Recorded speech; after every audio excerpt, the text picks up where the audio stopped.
Bismillah, alhamdulillah, wassalatu wassalamu ala rasulillah wa ala alihi wa ashabihi wa man tabi'ahum bi ihsan ila yaumil qiyamah, amma ba'd.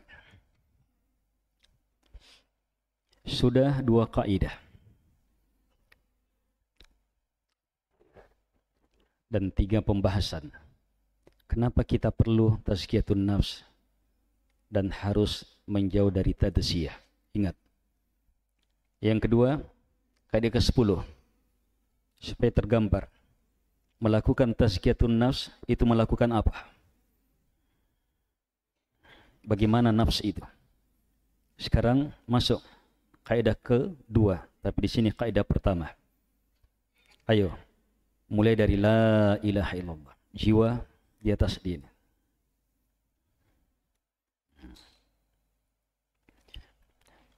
Salat tadi di atas itu. Sekarang bermajelis ilmu di atas la ilaha illallah. Jangan ada maksud, ada keinginan, ada tujuan, kecuali hanya itu tazkiyatun nafs. Untuk kaidah yang pertama, la ilaha illallah. Ingat, sebab dia asas. Semakin kuat asas, semakin dasar asas, maka apa? Bangunan pasti semakin besar. Kalau antum melihat orang membangun, ayo, dari mana kita bisa prediksi bangunannya akan jadi apa? Lihat pondasinya. Kalau antum melihat ini si anu membangun, dia gali pondasi 45 cm misalnya, atau 50 cm, pasangan batu gunung. Sudah diprediksi, ini rumah batu. Tapi tidak bertingkat ini. Tapi kalau di sela-sela itu ada cakar ayam, bisa diprediksi. Ternyata sebelum cakar ayam, dia gali lagi, galian ke bawah lagi, untuk jadi penopang cakar ayam, bisa diprediksi. Tingkat berapa ini? Saat ada orang membangun, membawa alat yang ditumbuk itu, tuk, tuk, tuk. Orang sudah bisa melihat bangunan apa ini ke atas. Pondasi-pondasi penentu. La ilaha illallah. Sejauh mana jiwa kita berkembang, seberapa hebat kita tanamkan itu. Dan ini ilmu jamaah luas. Umur kita dari awal sampai akhir tidak ada habisnya untuk mempelajari ilmu ini. Kalau ada yang boleh berhenti mempelajarinya, maka Nabi lah. Tapi justru Nabi yang paling diwajibkan untuk mengilmui la ilaha illallah. Fa'alam annahu la ilaha illallah. Wastaghfir li dzambik. Cukup takabburnya seseorang berhenti mempelajari la ilaha illallah. Cukup takabburnya seseorang berhenti merasa cukup terhadap ilmu tentang la ilaha illallah. Itu keperluan kita. Sangat kita perlukan ilmu itu terus menerus. Itu jiwa kita. Dan itulah tazkiyatun nafs yang sebenarnya. Masuk kaidah yang kedua. Ad-du'a miftahu zakatin nufus. Doa adalah kunci tertazkiyahnya jiwa. Dan ini kita langsung praktekkan di majelis. Kenapa doa? Nabi SAW bersabda, "Laisa syai' akrama 'ala Allah minad du'a." Tak ada sesuatu lebih mulia di sisi Allah Subhanahu wa taala mengalahkan doa. Yang biasa kita dengar ayat inna akramakum indallahi atqakum. Yang akram paling mulia di antara kalian di sisi Allah Subhanahu wa taala siapa? Atqakum, yang paling bertakwa. Kalau di sini apa? Doa. Yang paling dahsyat doanya, paling hebat doanya. Jadi doa bukan hanya sekedar pintu untuk tazkiyatun nafs, tetapi apa? Kedahsyatan tazkiyatun nafs ditentukan oleh kedahsyatan doa. Sebab jamaah, lihat kata Syekh, doa seafdal-afdal ibadah di sisi Allah. Sebab di dalamnya menampakkan lemahnya kita, perlunya kita, rendahnya kita, betul-betul tersimpuhnya kita di hadapan Allah Subhanahu wa taala. Pengakuan akan maha kuatnya Allah, maha mampunya Allah, maha kayanya Allah Subhanahu wa taala, dan dia semata yang bisa mencukupi. Dan sekaligus menjelaskan akan kibrianya, pembesarannya, pengagungannya, dan bahwa dialah yang betul-betul memenuhi permohonannya orang-orang yang sangat perlu. apalagi permohonannya orang-orang yang Allah Subhanahu wa taala cintai. Beliau berkata, doa memiliki efek yang sangat besar dalam terbukanya pintu-pintu kebaikan sebagaimana kata Syekhul Islam Ibn Taimiyah rahimahullahu taala. Ini kaidah. Dari mana kaidah ini? Diambil dari ucapan Syekhul Islam Ibn Taimiyah dalam wasiatnya kepada Abul Qasim Al-Maghribi, ad-du'a miftahu kulli khair. Doa adalah kunci segala kebaikan. Lihat paragraf di bawah yang keempat. Mutarrif Ibn Syikhir berkata, tadakkartu majima'ul khair. Saya berusaha memikirkan apa kesimpulan semua kebaikan. Para ulama yang menelaah Quran, hadith-hadith, banyaknya itu ilmu. Dia berusaha pikirkan apa kesimpulan kebaikan. Kata beliau, fa'idal khairu kathir. Ternyata kebaikan sangat banyak. Ada puasa, ada sholat. Wa idza huwa biyadillah. Yang ternyata semua kebaikan itu hanya di tangan Allah Subhanahu wa taala. Wa idza anta la taqdiru ala ma fi yadillah illa an tas'ala fayu'tiyaka fa idza jima'ul khairi ad-du'a. Kalau di tangan Allah, memang kita tidak akan mampu kecuali hanya bertanya, kecuali hanya dengan meminta. Kalau demikian kata beliau, jima'ul khair ad-du'a, yang bisa mengumpul semua kebaikan itu adalah minta, doa. Yang ternyata doa Nabi letakkan sebagai apa? Sesuatu yang paling mulia. Kecintaan berdoa, keinginan berdoa, dan terus mau berdoa, merengek, memohon kepada Allah Subhanahu wa taala. Itu yang paling penting. Lihat ucapan Umar di atas. Umar ibn Khattab radhiyallahu anhu mengatakan, inilah ahmilu hammal ijabah, walakinna hammad du'a, fa idza ulhimtu du'a, fa innal ijabata ma'ah. Kata beliau, yang saya pentingkan bukan terkabulkannya, tetapi yang penting adalah maunya saya berdoa. Sebab kapan saya dituntun untuk meminta, maka pasti ada pengabulan. Kenapa? Allah berfirman, wa qala rabbukum, ayat yang di atas yang beliau sebutkan. Wa qala rabbukum ud'uni astajib lakum. Rabb kalian berfirman, minta kalian kepadaku, pasti saya kabulkan. Siapa yang suruh meminta? Allah. Terus astajib lakum, pasti saya kabulkan. Berarti siapa yang dituntun berdoa, berarti pasti akan dapat. Miliki rahasia ini. Mau memperbesar jiwa, minta kepada pemilik jiwa. Mau memperhebat jiwa, minta kepada yang membolak-balikkan jiwa. Mau menjadikan kita mengarah kepada yang terdahsyat, minta kepada yang musarrifal qulub, kepada musarrifal qulub. Makanya doa, ya muqallibal qulub, tsabbit qalbi ala dinik. Ya musarrifal qulub, sarrif qalbi ala ta'atik.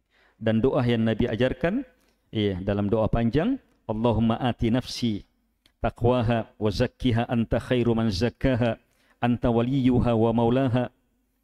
Halaman 15. Coba lihat di situ. Allahumma ya Allah, ati nafsi taqwaha. Beri jiwaku ini takwanya. Wa zakkiha, tazkiyah jiwa ini ya Allah. Anta khairu man zakkaha. Engkaulah yang terbaik yang bisa mentazkiyahnya. Anta waliyuha wa maulaha. Engkaulah walinya yang menuntun, yang mengarahkan, yang menguasai jiwa ini. Ini doa ya. Kalau kita mahir dalam berdoa luar biasa. Hanya doa jamaah perlu ilmu, keterusan. Intinya apa yang kita baca pahami, mengerti, menyatu dalam permintaan. Satu. Tahu makna menyatu dalam permintaan? Yang tidak menyatu itu yang lalai. Dia minta sesuatu sementara tidak ada pikirannya ke situ. Dalam doa perlu menyatu dalam permintaan. Yang kedua, pahami betul apa yang kita minta. Yang selanjutnya, minta kepada Allah Subhanahu wa taala dengan yakin Allah kabulkan. Yakin Allah kabulkan. Ana inda dhanni abdi bih. Saya sesuai dengan sangkaan hamba kepadaku. Ini hadits dalam ijabah, terkabulkannya doa. Kalau kita yakin Allah kabulkan, maka sesuai dengan sangkaan kita. Tapi kalau kita ragu, Allah balas sesuai dengan keraguan kita. Harus yakin dalam berdoa. Tapi berdoa lebih luas dari itu jamaah. Perlu fiqhi, adab, menghadap kiblat, mengangkat kedua tangan di atas taharah, di waktu-waktu mustajabah. Dan yang lebih penting adalah berdoalah dengan menggunakan nama-nama Allah Subhanahu wa taala yang terdahsyat, yang terhebat, yang paling sempurna. Seperti yang kita gunakan tadi, Allahumma inni as'aluka bi anna lakal hamd, la ilaha illa antal mannan, badi'us samawati wal ard, ya dal jalali wal ikram, ya hayyu ya qayyum. Kemudian meminta, pasti dikabulkan. Atau Allahumma inni as'aluka bi anni ashhadu annaka antallah, la ilaha illa ant, al-ahadus samad, alladzi lam yalid wa lam yulad wa lam yakul lahu kufuwan ahad. Ini juga datang hadis. Siapa yang minta dengan ini pasti dikabulkan. Mau lebih praktis, bilang ya hayyu ya qayyum. Itu luas sekali. Dua nama ini melingkup semua nama dan sifat. Atau Rabbi dalam ayat wa qala rabbikum ud'uni wa qala rabbukum ud'uni. Kalimat Rabb. Itu Rabb itu dalam doa, makanya doa-doa dahsyat itu, doa para nabi dan rasul pakai Rabb. Tapi dahsyatnya penggunaan nama Rabb itu, kalau kita pahami rububiyah khasah, lebih khusus, lebih dalam, di situ penggunaan. Iya. Tapi yang lebih dahsyat, yang melingkup semuanya, Allahumma. Ini nama Allah. Intinya dalam doa, kalau kita kenal nama Allah dalam luas, dekat kepadanya dengan mengenal namanya, itu menggunakan namanya dalam doa, menembus doa betul. Dan berdoalah di waktu-waktu mustajabah.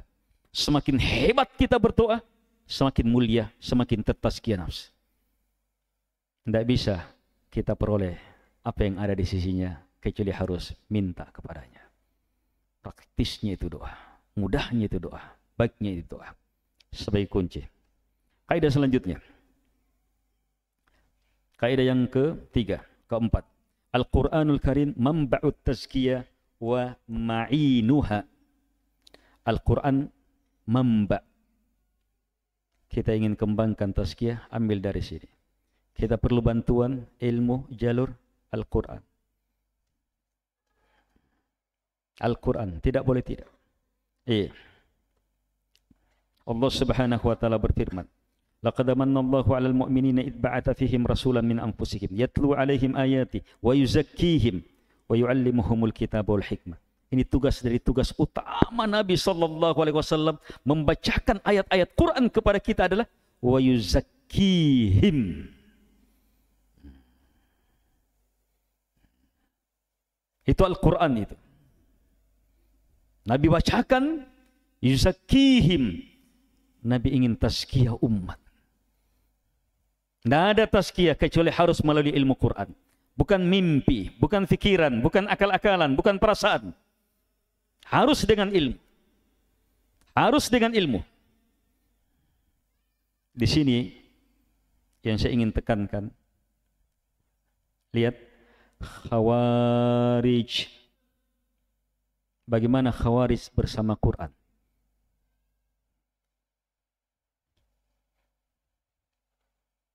Yang ada yang dikirim ikhwah yang bunuh Syekh Abdurrahman di Fuyush, ditangkap, dihukum mati itu kalau antum dengar kiraahnya menangis antum itu. Paham?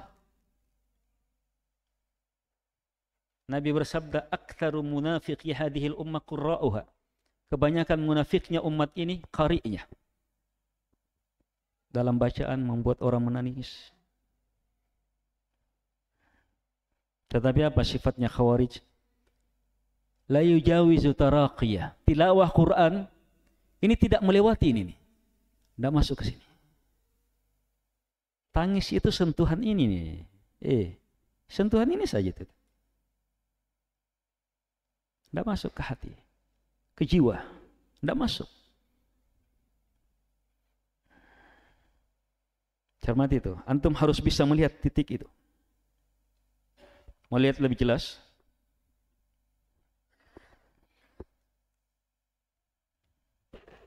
Tiga sahabat.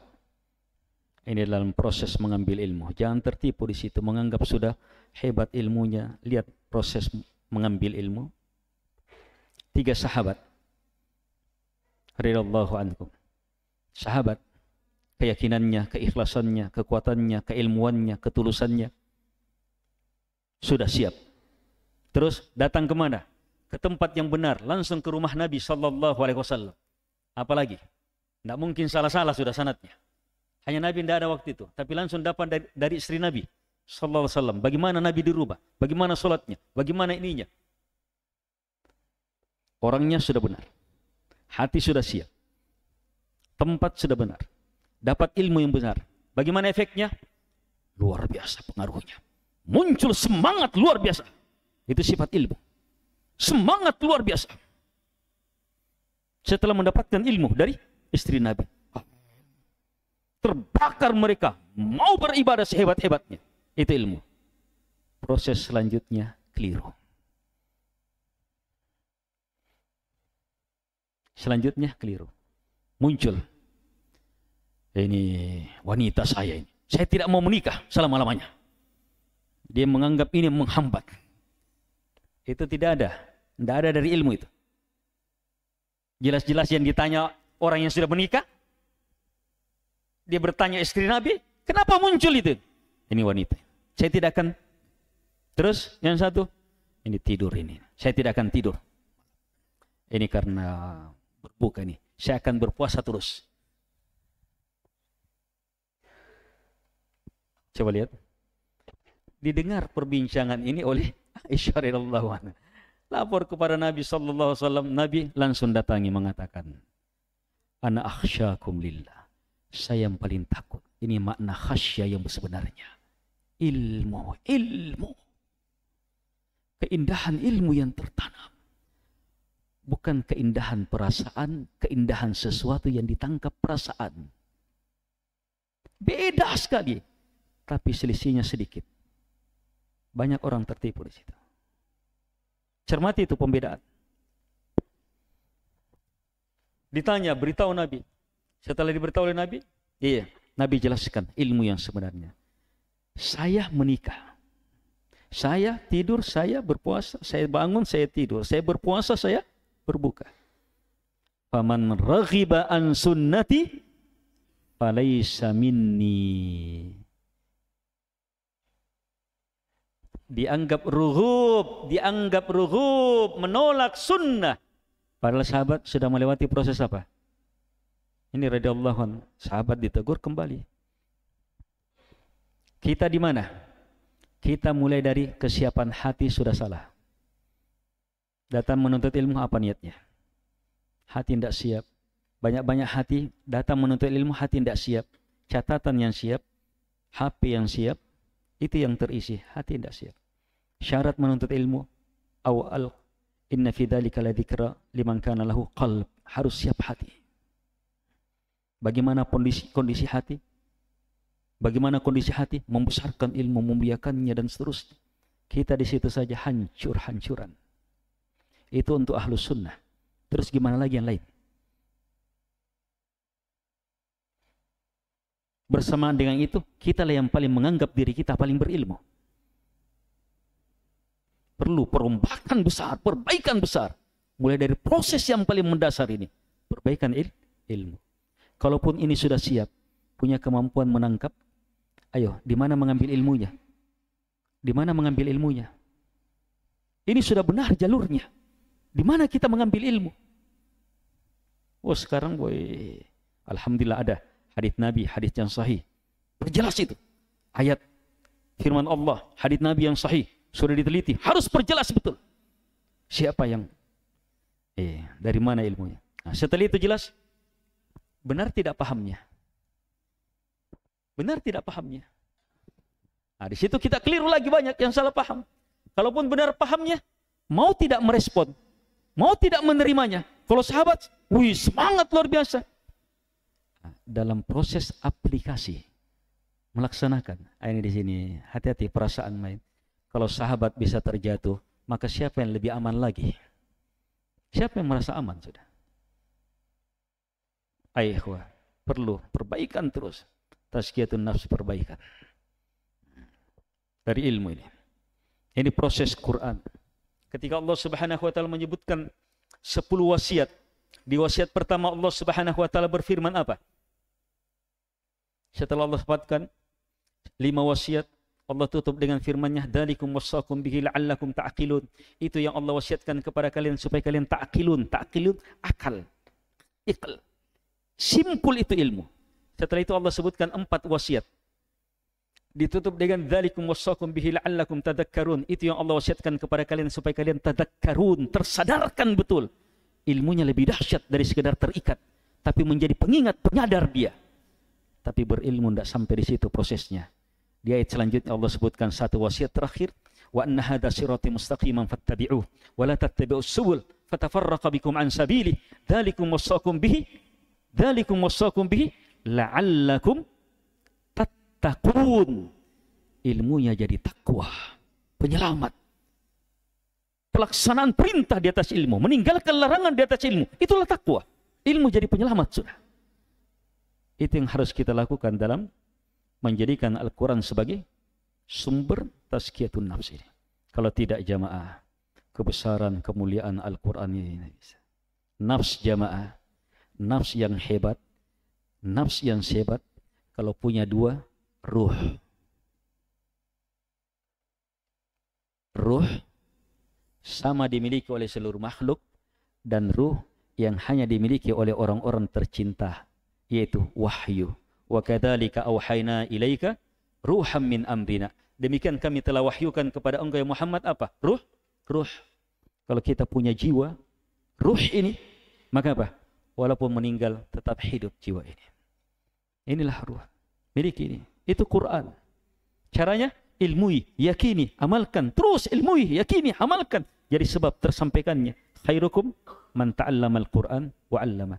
Tidak ada lebih dahsyat jiwanya kecuali harus melewati proses itu. Masuk kaidah yang selanjutnya. Kata beliau, al-qaidah ar-rabi'ah, ittihadul uswah wal qudrah. Wajib sewajib-wajibnya perkara ini. Harus mengambil teladan, dan teladannya adalah baginda Rasul sallallahu alaihi wasallam. Laqad kana lakum fi Rasulillah, sungguh betul-betul pada utusan Allah sallallahu alaihi wasallam, uswatun hasanah. Uswah, teladan. Tidak sekedar disebutkan teladan, disifati lagi dengan hasanah dalam keindahan keteladanan. Liman kana yarjullaha wal yawmal akhir. Untuk mereka yang betul-betul jujur mengharapkan Allah, berjumpa dengannya, melihat wajahnya, dan hari akhirat. Wa dzakarallaha katsira, dan mengingat Allah Subhanahu wa taala sehebat-hebatnya, sebanyak-banyaknya. Kenapa banyak orang yang melakukan proses tazkiyatun nafs itu keliru, hanya bermain dalam perasaan? Banyak orang melakukan tazkiyatun nafs bermain dalam perasaan, sekedar cari tenang. Dia sudah menganggap tazkiyatun nafs. Ingat jamaah, kita pusing mau tenang, melakukan kegiatan untuk tenang, itu bukan tazkiyatun nafs. Itu untuk tenang, banyak sekali itu. Duduk, tarik nafas, lakukan yoga, lakukan ini, semuanya tenang. Orang masuk gereja tenang, menyembah berhala tenang juga. Kalau sekedar itu, intinya apa? Kalau itu tenang, teorinya, teori umumnya apa? Fokuskan pikiran pada satu hal, tidak usah pusing yang lain, tenang itu, selesai. Itu saja itu. Itu sudah ilmunya pelatih ketenangan yang paling hebat di dunia sudah. Itu ilmunya sudah itu. Ilmu yang seperti itu binatang juga kuasai. Tidak ada yang hebat di situ. Yang diinginkan adalah tenang, dunia, alam barzah, akhirat. Luas, betul-betul luas. Ketenangan yang memberi efek luasnya. Harus ada teladan. Mulai dari la ilaha illallah, sumbernya Quran, teladannya harus manusia yang paling sempurna di situ. Nabi Muhammad sallallahu alaihi wasallam. Nabi Muhammad dalam la ilaha illallah itu tadi ayatnya, disitu terus ilmui. Fa'lam annahu la ilaha illallah, disuruh terus ilmu. Terus dalam Al-Quran siapa Nabi? Kata Aisyah radhiyallahu anha, kasih kesimpulan saja. Khuluquhul Quran. Bukan ilmunya sudah.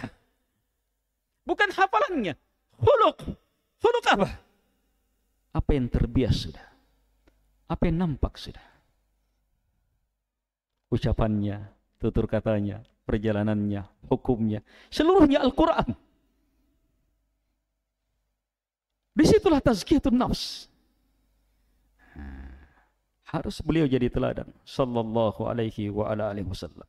Tanpa keteladanan beliau sallallahu alaihi wasallam, hancur-hancur tazkiyah ini. Setiap kelompok tarekat punya tokohnya. Setiap punya orang yang ditokohkan, Semua tokoh-tokoh itu jamaah manusia yang tidak ada jaminan. Yang ada jaminan Nabi sallallahu alaihi wasallam. Pasti itu kebaikan. Para ustadz, para masyaikh, para ulama, nikmat Allah Subhanahu wa taala kepada kita untuk mengambil ilmu. Tapi uswatun hasanah dalam beragama yang diikuti hanya Nabi sallallahu alaihi wasallam. Kita ambil karena mereka menyampaikan dari Nabi. Kita muliakan sebab mereka mewarisi apa yang datang dari Nabi sallallahu alaihi wasallam. Tapi setiap ustadz, setiap syekh, setiap ulama, setiap alim, setiap kiai, setiap tokoh agama itu apa? Punya ilmu, punya juga ketidaktahuan. Tahu dan tidak tahu, tahu dan tidak tahu. Lalai, kadang semangat, kadang tidak bisa jadi pegangan. Pegangan kita apa yang datang dari Nabi sallallahu alaihi wa ala alihi wasallam. Ittiba di atas sunnah. Kunci-kunci besar dalam tazkiyatun nafs. Bagaimana zikirnya, bagaimana salatnya, bagaimana tazkiyatun nafs dalam ini, bagaimana tazkiyatun nafs. Harus betul-betul di atas petunjuk Nabi sallallahu alaihi wasallam. Lafadznya dari Nabi, maknanya dari Nabi, ilmunya dari Nabi, apa yang dituntunkan oleh Nabi. Harus betul-betul di atas itu. Dan ini jamaah lebih kita masih luar biasa banyaknya ilmu untuk memaknai, membenarkan makna ittiba kepada Nabi sallallahu alaihi wasallam. Itu luas. Banyak sekali ilmu di situ yang harus kita pelajari.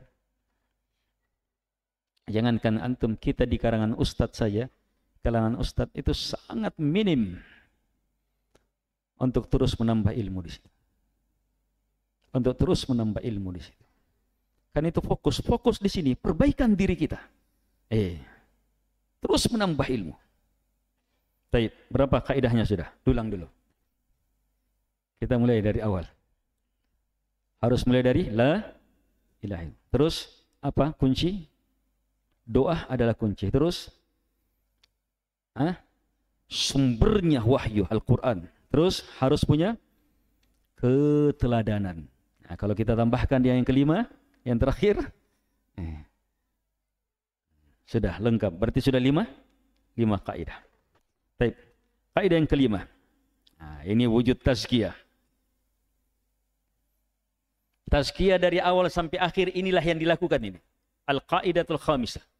Dari awal sampai akhir inilah yang dilakukan. At-tazkiyah, at-takhliyah, wat-tahliyah. Atau at-tasfiyah wat-tarbiyah. Atau apa? An-nafi wal-itsbat. Kalau istilah la ilaha illallah, an-nafi wal-itsbat. At-tazkiyah adalah at-takhliyah, pembersihan, wat-tahliyah, dan mengisinya, memperindahnya. Tapi asal maknanya apa? Apa asal makna tazkiyah? Menumbuhkan, mengembangkan, memperbesar, memperhebat. Itu memerlukan apa? Tahliyah, nafi, tasfiyah. Itu sama maknanya. Tasfiyah membersihkan, tahliyah menghilangkan, nafi, penafian. Supaya lahir apa? tahliyah, keindahannya dihiasi sudah. Jadi bukan sekedar bagaimana memperbesarnya, tapi bagaimana memperhebatnya. Bukan sekedar bagaimana memperhebatnya, tapi bagaimana mengokohkannya. Kita ingin tiang. Gimana kalau tiangnya kita ganti dengan marmer? Wah, lebih dahsyat. Gimana kalau perak? Kalau emas? Kalau intan permata? Ayo, kalau intan permata? Pinsang itu orang lihat kalau ini jadi intan permata ini. Ini nih.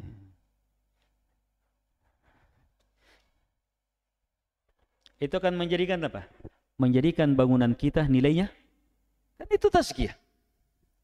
Bagaimana menjadikan nilai bangunan kita sesuatu yang sangat indah luar biasa.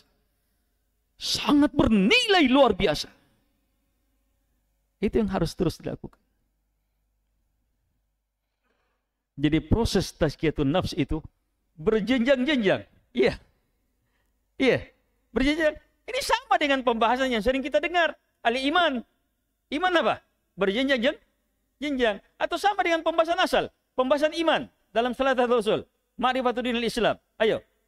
Islam berapa? Islam, iman, ihsan. Tazkiyatun nafs itu juga. Ada orang tazkiyatun nafsnya jenjang Islam. Ada jenjang iman. Ada jenjang ihsan. Terus menerus tingkatkan. Tapi apapun upaya meningkatkannya, harus di atas dua ini. Tidak boleh tidak. Harus di atas dua ini. Tidak boleh tidak. Nafikan, nafikan. Tolak, tolak. Semua yang merusak penetapan itu. Semua yang merusak. Yang merusak beragam. Ada yang merusak bisa langsung hancur seutuhnya. Iya, langsung dari akarnya. Ada yang hanya merusak. Kalau ibarat pohon, ayo. Kalau tazkiyatun nafs, itu ibarat pohon. Maka puncaknya apa yang disebutkan dalam ayat? Kasyajaratin thayyibah. Pohon yang sangat indah. Menjulang akarnya, luar biasa akarnya di bawah. Tidak bisa dibayangkan. Terus, sampai kemana? Tinggi setinggi-tingginya. Buahnya, tu'ti ukuluha. Buahnya apa? Beragam buahnya. Kapan? Kullahin. Setiap saat. Luasnya itu. Pohon tidak bisa dibatasi oleh langit. Luas sekali. Buahnya itu tazkiyatun nafs. Pohon tazkiyatun nafs. Untuk mewujudkan itu, tidak hanya sekedar ditumbuhkan ini. Proses tumbuhnya ini luar biasa. Bagaimana menumbuhkannya.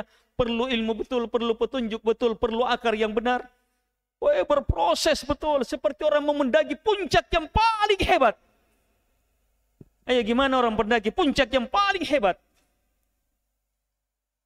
Itu 1001 pikirannya masuk dalam pikirannya. Saya harus begini, saya harus begini, saya harus begini, saya harus hadapi, harus ada. Terus menerus, terus menerus, terus menerus, terus menerus. Nah, doa mengiringi terus. Doa mengiringi terus. Sebab tanpa doa tidak bisa kita. Tidak bisa. Ini. Di proses ini jamaah, di sini juga kita habis-habisan. Kita banyak-banyak yang mau ditazkiyah hanya la ilaha, berhala ini dan seterusnya. Padahal yang mau ditazkiyah itu yang dibersihkan bukan hanya itu. Saya sudah sebutkan tadi. Hawa nafsu. Kalau ini terurai, hawa nafsu apa? Coba fokus dua ini. Coba fokus tazkiyah terhadap dua ini. Hirsul mar'i alal mali wasyaraf. Madi'ban ja'ian ursila fi jaribati ghanam bi afsadalaha ala dinil mar'i min hirsil mar'i alal mali wasyaraf. Atau kama qala sallallahu alaihi wasallam. Tidaklah dua ekor serigala. Tidaklah dua ekor serigala yang keduanya dalam keadaan lapar.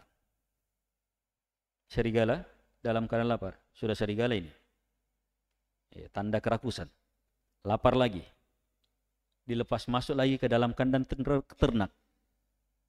Kira-kira gimana kerusakan yang ditimbulkan serigala terhadap ternak? Pasti rusak. Kita tidak tahu apa masih tersisa tulangnya. Pasti rusak. Tapi kata Nabi, kerusakan dua ekor serigala terhadap ternak-ternak tidak seberapa. Lebih dahsyat, lebih memastikan rusaknya dua hal yang kita sendiri lepas masuk ke dalam hati kita. Kita yang bawa masuk ke dalam hati kita. Merusak jiwa kita. Apa itu? Hirsul mar'i hirs. Semangat kuat seseorang, keinginan kuat seseorang alal mal terhadap harta, wasyaraf dan terhadap kedudukan. Ini dua ini di antara hawa. Ada banyak. Di pembahasan kitab Tauhid disebut banyak. Di pembahasan kitab Ubudiyah lebih luas, lebih banyak lagi. Coba dua ini. Ini hancur betul. Hancur betul dua ini. Orang sholat ada keinginan terhadap harta, kedudukan. Orang berdakwah ada keinginan, hirsnya di situ. Hirsnya di situ. Itu hirs. Di situ niatnya, semata di situ. Itu merusak. Itu sangat betul. Tetapi Nabi bersabda, justru rahasia tazkiyah yang terhebat, rahasia kedahsyatan kekuatan, itu ada di mana? Ketika Nabi bersabda, Al-mu'minul qawi khairun wa ahabbu ila Allah minal mu'minid da'if wa fihi kullin khair. Orang mukmin yang kuat lebih hebat, lebih Allah cintai daripada orang mukmin yang lemah, dan seluruhnya dalam kebaikan. Sebab lemah apapun pasti dalam kebaikan. Ini menjelaskan kedahsyatan tazkiyah. Ternyata rahasianya apa? Ihris ala ma yanfa'uk wasta'in billah wala ta'jazan. Wa in asabaka syai' fala taqul law anni fa'altu kadza wa kadza lakana kadza wa kadza walakin qul qaddarallahu wa ma syafa'al fa inna law taftahu 'amal asy-syaitan.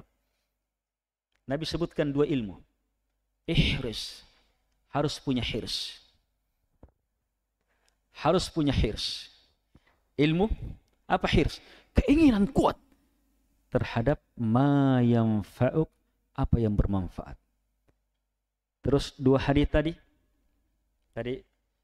ihris ala ma yanfa'uk. Minta tolong kepada Allah Subhanahu wa taala, jangan melemah. Kemudian kalau tertimpa musibah, jangan bilang seandainya, tapi bilang qaddarallahu ma syafa'al. Titik pendalilannya, ternyata rahasia dahsyat itu adalah hirs.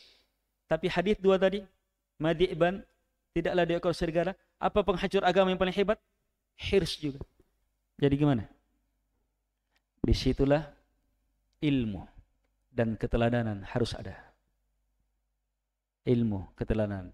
Ini namanya ilmu apa? Furuq. Ilmu pembeda. Ilmu furuq. Semua ustadz harus masuk ke ilmu ini. Kalau tidak berhenti jadi ustadz, bisa menyesatkan orang. Harus masuk ke ilmu ini. Furuq. Sebab kita mau tidak mau harus diperhadapkan di situ. Belajar puncak-puncak ilmu ke situ. Ilmu Qayyim menyebutkan itu ilmu tersulit. Tapi harus dipelajari, harus dimasuk. Harus, tidak boleh tidak. Furuq itu, pembedaan. Cinta kepada Nabi bisa menjadi tauhid tertinggi. Tapi cinta kepada Nabi bisa menjadi syirik terbesar. Sama-sama cinta kepada Nabi. Ketika orang tidak bisa membedakan mana cinta syirik, mana cinta ya? Furuq, ilmu furuq. Itu di pembahasan akidah. Ini di pembahasan ini nih, at-takhliyah, kan ada yang mau kita nafikan. Ada yang ingin kita nafikan. Ada yang ingin kita tetapkan. Harus dibedakan. Terjadi farq, pemisahan. Yang kita nafikan berjenjang-jenjang. Ini yang paling parah. Ini parahnya sekian. Ini parahnya sekian. Dahulukan yang paling parah. Ayo, antum masuk ke sebuah ruangan. Di dalamnya ada kotoran manusia. Ada kotoran ayam. Ada banyak debu. Apa yang antum duluan lihat? Fokus yang mana dulu? Ya tahu sendiri. Harus. Dalam melakukan proses itu. Jadi perlu ilmu-ilmu itu. Apalagi dalam kondisi diperhadapkan terjebak dalam dua mafsadah. Harus bisa melihat mana mafsadah yang akhaf. Dalam penafian pun demikian. Perlu kedalaman ilmu. Jadi ini kaidah menyatu dengan kaidah lainnya. Yang jelas, apapun yang kita lakukan dalam melakukan tazkiyatun nafs, pasti pangkalnya adalah menolak dan menetapkan. Tolak semua yang disembah selain Allah Subhanahu wa taala dalam seluruh makna menyembah dan penyembahan.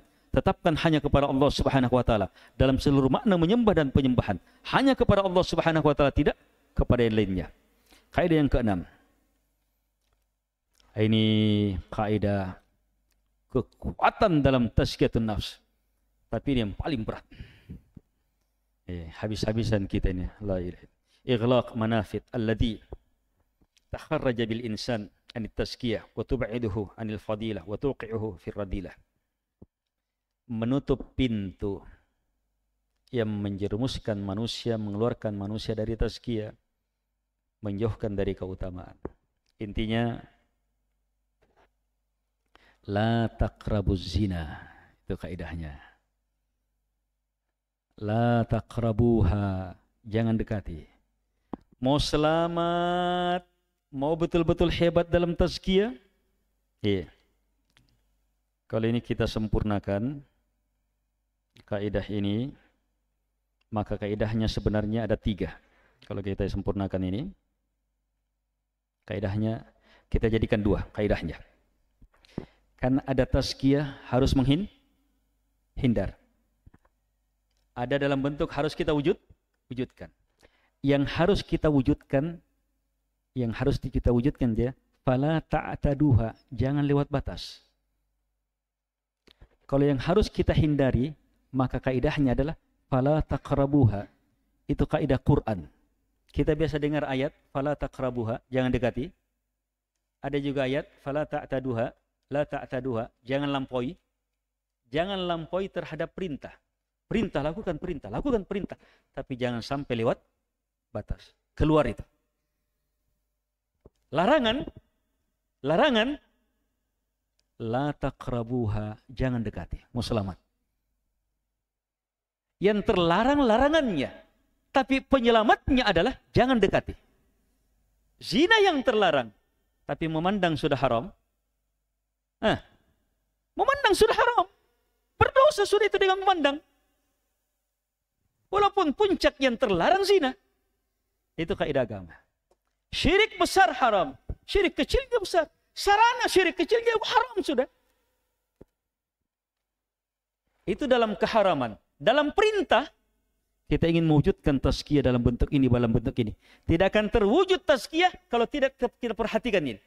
La ta'taduha, jangan lampaui batasnya. Ini 2 kaidah disebut khusus oleh Syekh Abdurrahman bin Nasir As-Sa'idi rahimahullahu taala sebagai kaidah besar dalam perintah dan larangan. Ini tempatkan di sini.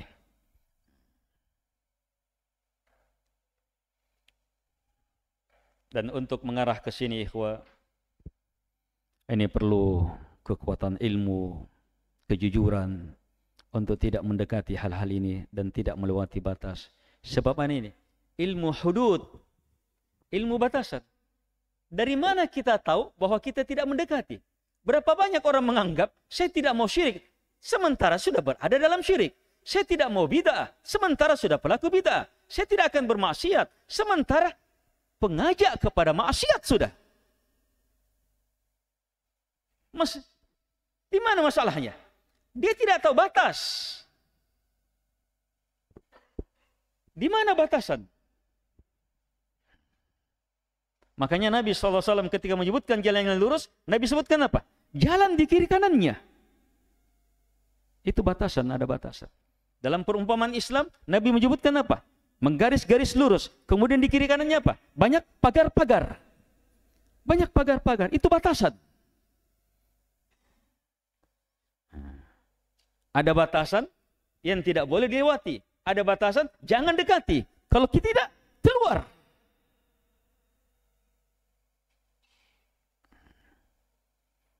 Itu ilmu betul.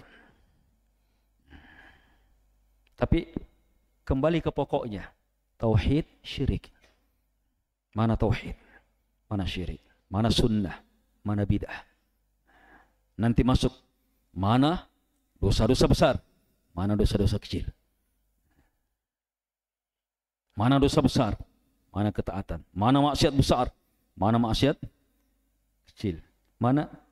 Nah, kalau lebih dalam lagi nanti di antara syirik, ini syiriknya paling akbar, ini lebih lagi, ini lebih mengerikan, ini lebih mengerikan. Di antara dosa besar ini lebih besar. Di antara dosa-dosa kecil, kalau orang lebih dalam lagi ilmunya, ini dosa kecil ini sekian, sekian, sekian. Itu diperlukan. Kedahsyatan tazkiyah harus masuk ke ranah itu. Jadi memang semakin berkembang ilmu, berkembang tazkiyah.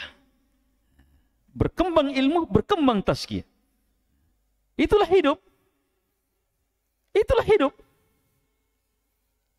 Hidup untuk terus mengembangkan bangunan kita. Untuk apa? Akhirat kita. Untuk hidup yang sebenarnya. Bangunan kita yang sebenarnya di sana. Kedudukan kita yang sebenarnya di sana. Pencapaian kita yang sebenarnya di sana. Bukan apa yang nampak sekarang. Bangunan apa yang kita miliki? Istana apa yang kita miliki? Itu tidak ada nilainya. Hancur. Boleh jadi kita membangun hanya untuk orang. Akan menjadi penyesalan di alam barzah. Dan di alam barzah jamaah, boleh banyak, boleh jadi ada orang lebih banyak pahalanya di alam barzah atau lebih banyak dosanya di alam barzah. Kenapa? Ayo, kira-kira mana lebih banyak umur kita nanti nih? Hidup di alam barzah atau hidup di alam dunia? Mungkin. Yang jelas ada sekarang orang sudah ribuan tahun di alam barzah. Sementara hidupnya hanya. Berarti lebih mungkin kan? Kalau ada amal jariah kebaikan, mengalir terus. Ada dosa jariah mengalir terus. Lebih banyak dosanya dia terkubur.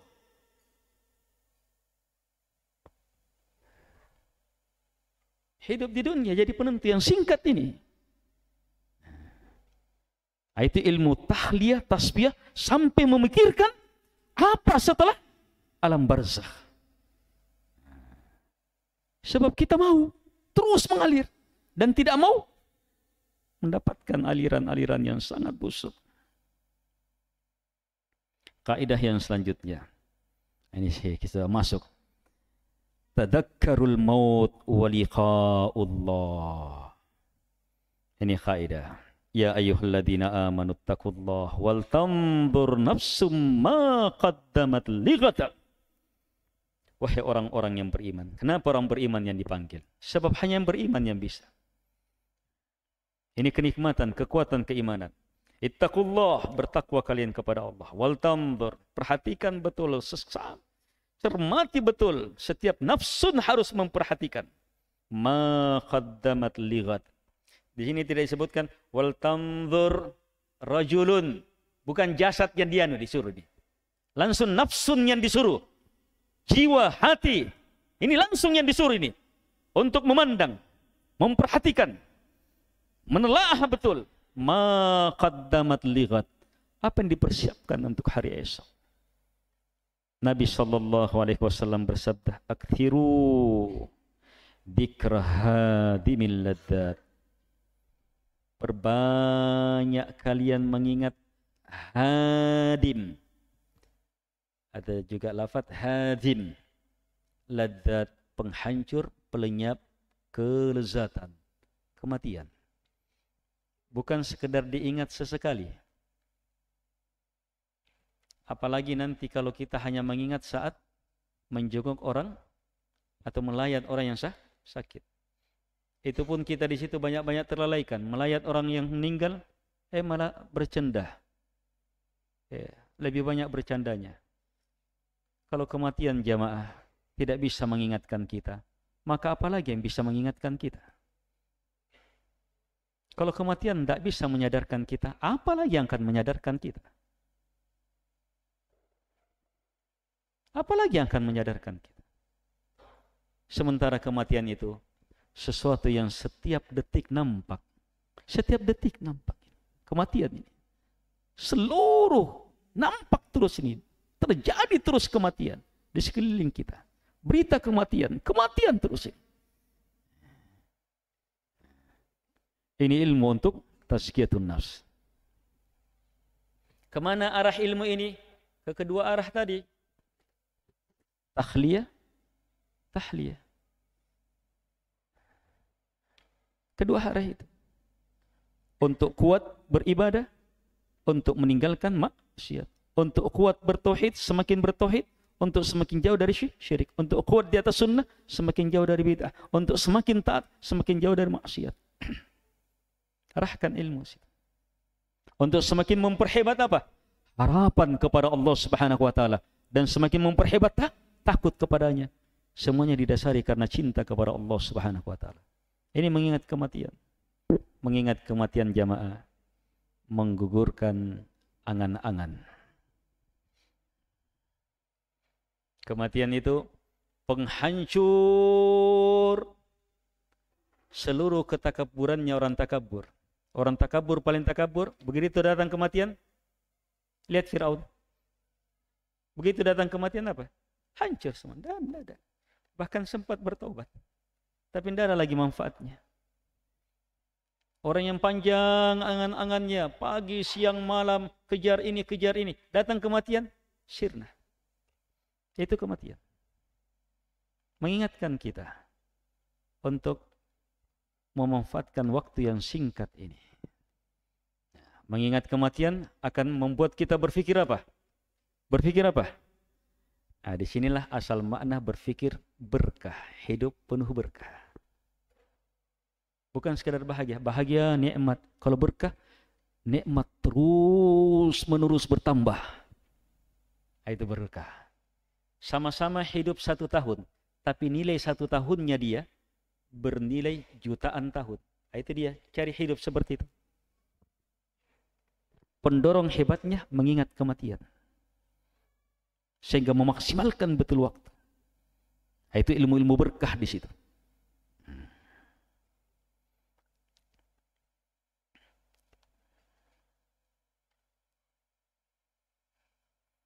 Taib.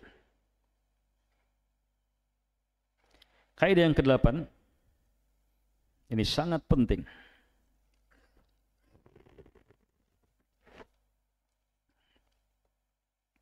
Sebelum masuk, coba diulang dulu. 1.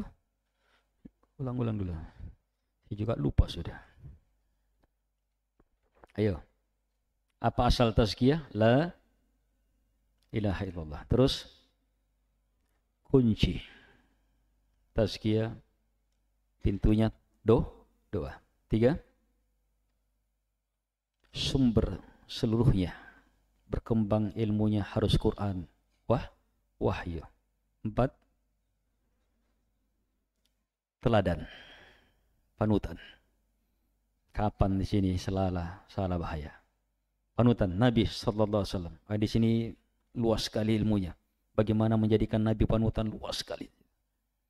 Masuk di dalamnya ittiba di atas manhaj. Di sini masuk di dalamnya ittiba di atas manhaj. Berapa sudah? 5. Angkat suara. Proses tazkiyah itu apa? Tasfiyah, tarbiyah, atau tahliyah atau an-nafyu wal itsbat.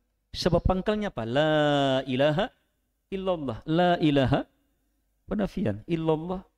Oh, dan ini banyak sekali ilmu yang harus. Terus yang baru. Apa yang baru? Mengingat kematian? Bukan. Kaidah menutup pintu. Kita tambahkan terhadap dosa, jangan dekat. Tutup pintunya, jangan dekati. Terhadap perintah, jangan lampaui. Jangan lampaui. Yang baru, kaidah mengingat kematian, mengingat akhirat, perjumpaan dengan Allah Subhanahu wa taala. Itu subhanallah, kekuatan tazkiyatun nafs yang sangat hebat. Itu luar biasa itu. Antum salatnya beda dengan salat yang lain, cukup dengan ingat itu. Itu beda itu. Bisa salatnya perbedaannya seperti langit dan bumi. Karena perbedaan dalam mengingat kematian dan saat berjumpa dengan Allah Subhanahu wa taala. Apalagi antum punya rincian ilmunya. Ilmu tentang bagaimana nanti setelah kematian di padang mahsyar dan seterusnya. Itu pelajaran-pelajaran akidah tentang keimanan terhadap hari akhirat. Sempurna antum di ilmu itu sampai serinci-rincinya. Oh itu antum sholat dengan kekuatan ilmu itu, la ilaha illallah, subhanallah. Dahsyat luar biasa dalam memperbesar hati, memperbesar jiwa. Taib. Kemudian kaidah yang ke-8. Takhayyurul julasa wa intiqa'ur rufaqa. Pilih teman-teman duduk. Seleksi sahabat-sahabat. Dalam waktu mukim, dalam saat safar, pilih teman-teman baik.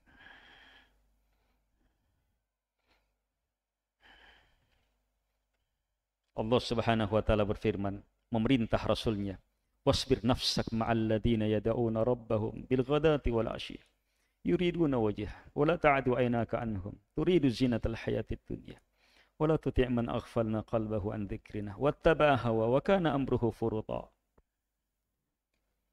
Sabarkan dirimu ya Muhammad bersama orang-orang yang senantiasa berdoa kepada Tuhannya siang dan malam, yang semata mengharapkan wajahnya.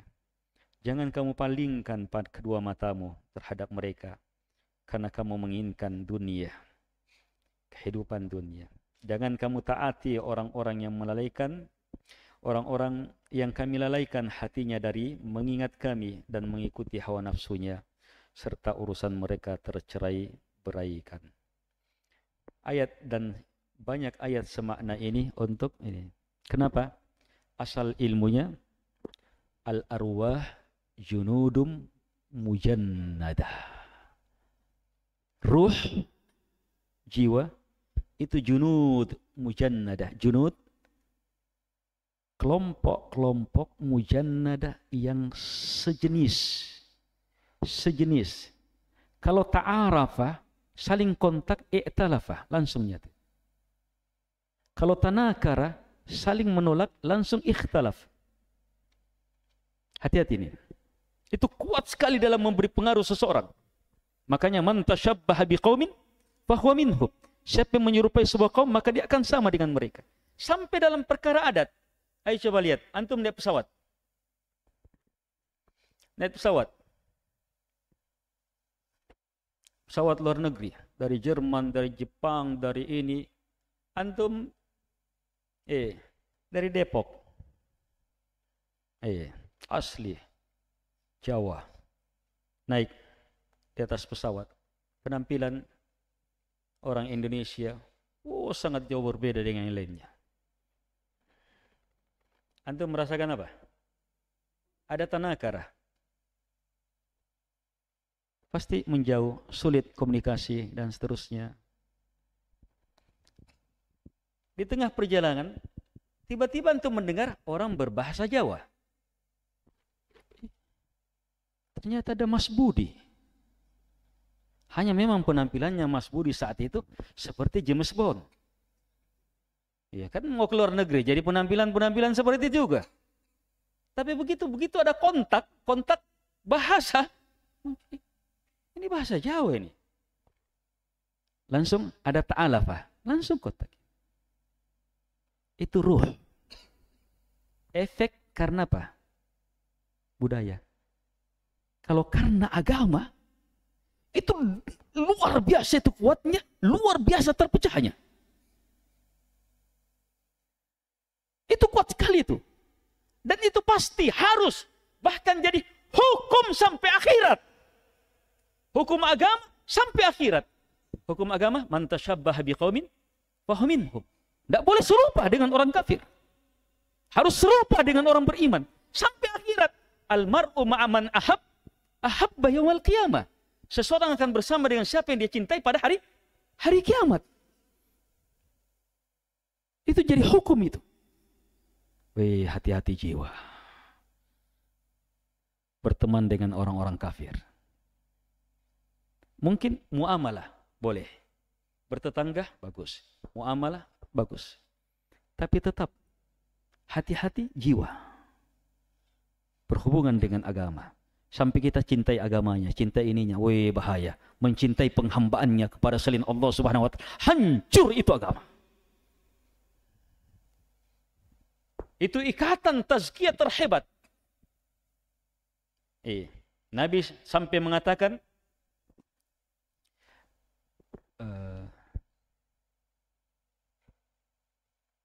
al-hubbu fillah wal bughdu fillah awthaqu ural iman.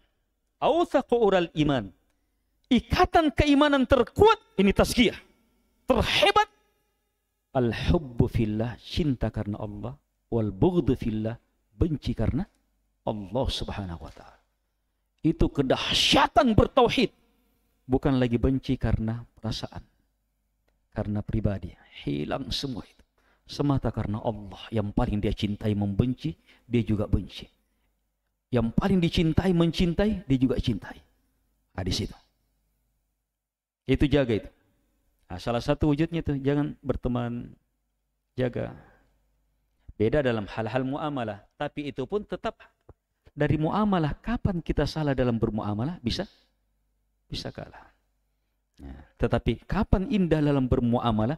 Kita bisa jadi sebab kebaikan bagi orang lain. Lihat kondisi diri kita. Teman-teman, ini harus betul-betul kita jaga. Kaidah yang ke-9. Ini yang terakhir.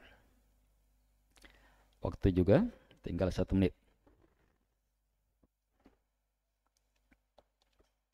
Al-hadar min al-ujub wal-ightirar bin nafs. Al-hadar min al-ujub wal-ightirar bin nafs. Ini kaidah yang ke-9. Intinya sebenarnya, hindari hal-hal yang paling memastikan hancurnya tazkiyatun nafs. Dan beliau sebutkan di sini apa? Ini yang paling mengerikan ini. Ujub, ightirar bin nafs. Kita sudah sampai ke dahsyat. Ayo, kita sampai tahap dahsyat. Dahsyat luar biasa tazkiyah kita. Pensucian kita. Dalam 2 ini. Dalam sholat, dalam muamalah, Masya Allah. Bagaimana syaitan bisa hancurkan semuanya? Ini saja.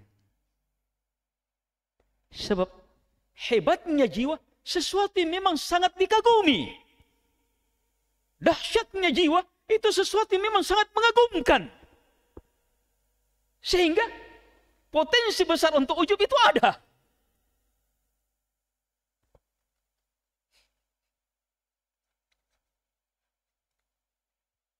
Wah, itu sangat mengerikan. Bisa langsung hancur itu. Gimana caranya supaya selamat dari ini? Harus pahami efek tazkiyah itu. Tazkiyah semakin hebat, semakin mulia, semakin besar, semakin dahsyat.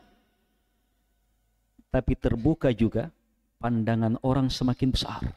Kan semakin banyak. Kalau antum punya bangunan hanya setinggi 1 meter, siapa yang lihat? Tapi kalau bangunan antum 100 tingkat, ayo, berkilo-kilo orang lihat. Pandangan itu apa? Hasad, dendam, dengki, permusuhan. Ada juga menginginkan kebaikan. Ayo. Ini jutaan orang yang antum harus hadapi.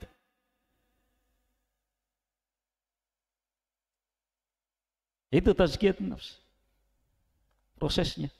Akan harus menghadapi syaitan, jin, dan manusia dalam beragam bentuknya. Wih, kalau begitu Ustaz, saya tidak boleh, tidak harus. Ini dunia. Cobaan harus menghadapi itu. Yubtalar rajul ala hasabi dini. Seseorang mendapatkan bala sesuai dengan kadar agamanya. Bukan karena dosa ya. Ada bala menggugurkan dosa, menyadarkan, dan seterusnya. Ini karena beragama. Yubtalar rajul ala hasabi dini. Seseorang mendapatkan bala sesuai dengan kadar agamanya. In kana fi dinihi salabah zida fi bala'i wa in kana fi dinihi riqqah khuffifa an. Kalau agamanya kuat, maka ditambah balanya. Kalau agamanya lemah, maka Allah kurangi. Harus ada bala karena Allah menginginkan kebaikan. Idza aradallahu bi 'abdihi al-khaira. Kalau Allah inginkan kebaikan apa? Disegerakan. Idza ahabballahu qauman ibtalahum. Jika Allah mencintai sebuah kaum, maka apa? Bala. Itu tanda Allah cinta. Harus siap menghadapi bala. Gimana menghadapi itu? Bala nanti hasad, wujud, apa semuanya? Iya. Mulai dari kita menanamkan la ilaha illallah. Mulai dari menanamkan la ilaha illallah, miliki penghancur ujub, penghancur ikhtirar ini, penghancur takabur, dan segala perkara yang mengarah ke situ. Satu penghancurnya, istighfar. Istighfar. Makanya itu rahasia. Fa'lam annahu la ilaha illallah. Apa perintah kedua? Wastaghfir. Wastaghfir. Disuruh beristighfar. Ini Nabi ini. Tambah ilmumu, tambah istighfarmu. Semakin hebat, semakin beristighfar. Itu dari awal sampai puncak. Bertambah la ilaha illallahnya, semakin dahsyat. Dia awali la ilaha illallah, istighfar. Bukan karena keikhlasan betul. Semakin bertambah, semakin beristighfar. Semakin bertambah, semakin beristighfar. Sehingga apa? Semakin dahsyat itu. Dia tidak pernah melihat itu sebagai kehebatannya, tapi yang dia lihat semata anugerah Allah Subhanahu wa taala kepadanya. Semata kebaikan Allah Subhanahu wa taala kepadanya. Semata nikmat Allah Subhanahu wa taala kepadanya. Itu saja yang dia lihat. Semakin besar dia lihat, semakin larut dia dalam pujian kepada Allah Subhanahu wa taala. Semakin dia tidak lihat dirinya. Dan memang itulah rahasia istighfar. Apa sayyidnya istighfar? Ayo baca sayyidul istighfar. Allahumma anta Rabbi la ilaha illa anta khalaqtani wa ana abduk wa ana ala ahdika wa wa'dika mastata'tu a'udzu bika min syarri ma sana'tu. Ayo setelah itu. Abu'u laka bi ni'matika alayya satu wa abu'u bi dambi, baru istighfar muncul. Faghfirli fa innahu la yaghfiru dzunuba illa anta. Ibnu Qayyim rahimahullahu taala mengatakan, kalau orang bisa di dua ini, abu'u laka bi ni'matika alayya wa abu'u bi dambi, terhadap semua doa pasti tembus. Abu'u laka bi ni'matika alayya, saya akui ya Allah, seluruh nikmat-nikmatmu datang darimu. Jadi kalau dia memandang Allah, dia tidak melihatnya kecuali hanya apa? Kebaikan, kemuliaan, kebesaran, nikmat semuanya datang dari Allah Subhanahu wa taala. Itu ma'rifatullah. Terus wa abu'u, saya akui. Dirinya, dilihat apa kalau dirinya? Dzambi, cacat, kurang. Cacat, kurang. Itu ma'rifatun nafs. Semakin orang kenali dirinya, pasti semakin mampu melihat cacat dan kekurangannya. Itu arah tazkiyatun nafs. Semakin orang kenal dirinya, dia semakin melihat cacat-cacat kekurangannya. Betul-betul dia mampu lihat. Bukan tawadu, bukan. Dia lihat betul itu cacat, kekurangan. Cacat, kekurangan. Dua ilmu ini yang dipakai untuk faghfirli, maka ampunilah saya. Fa innahu la yaghfiru dzunuba illa anta. Baik. Ini kaidah yang ke-10, ma'rifatun nafs, yang terdiri dari tiga, dan bagaimana proses mewujudkannya kita sudah disebutkan di awal. Semoga bermanfaat. Jazakumullah khair ala husni istima'ikum. Yang terakhir saya ingatkan tentang doa tadi jamaah. Bagaimana doa, salah satu bagaimana doa kita menjadi doa yang terluas, maka pandailah mendoakan orang lain.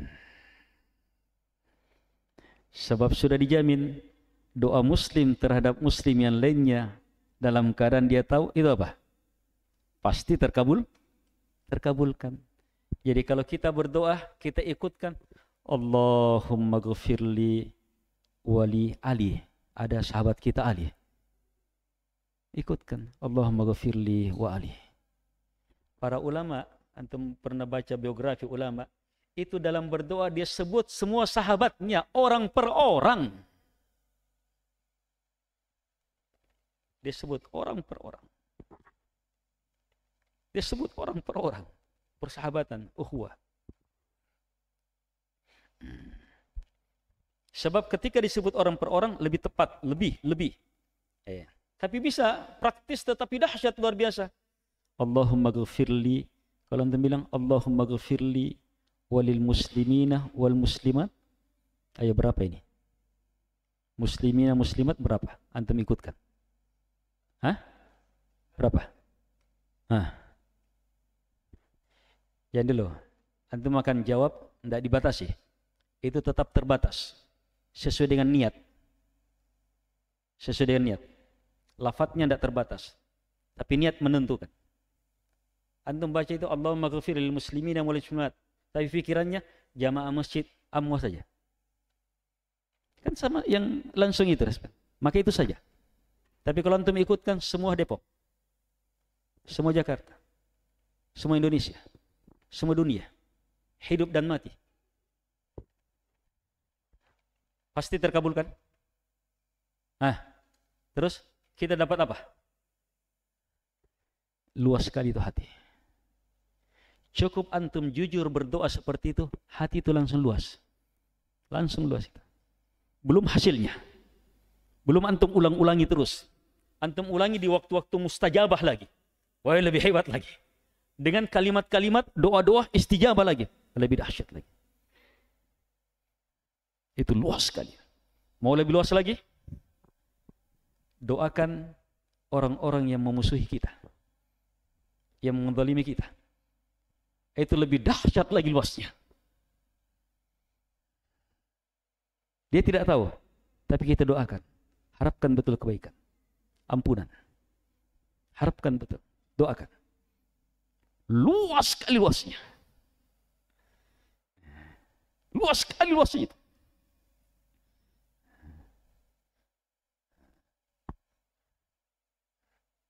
Nah, masuk di dalamnya, kita doakan orang-orang yang punya wewenang yang sangat luas. Antum doakan Pak Jokowi rahimahullah, hafizahullah. Panglima ini punya wewenang luas. Doakan khusus. Tidak usah ditahu. Khusus di waktu-waktu mustajab. Wih, antum bisa dapat pahalanya Pak Jokowi.